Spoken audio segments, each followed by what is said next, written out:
നീ എന്റെ അവസ്ഥയും കൂടെ ഒന്ന് മനസ്സിലാക്കറ എനിക്ക്. കല്യാണം കഴിഞ്ഞ അന്ന് മുതൽ ഞാൻ കാണുന്ന അവസ്ഥയായത്. ഇനി ഒരു മാറ്റമൊന്നും വരൂലേ? ഇനി ഈ അവസ്ഥക്ക് വലിയ മാറ്റമൊന്നും ഉണ്ടാവില്ല. കാരണം നീയാന്നല്ല എന്റെ ഒന്ന് ചെള്ളത്. ആൾക്കാരെ വിളിക്കുന്നുണ്ട്.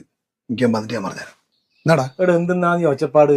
അനക്കാണ് മര്യാദക്ക് പണിയെടുക്കാൻ പറ്റുന്നില്ല, ഒരു കോൺസെൻട്രേഷൻ കിട്ടുന്നില്ല.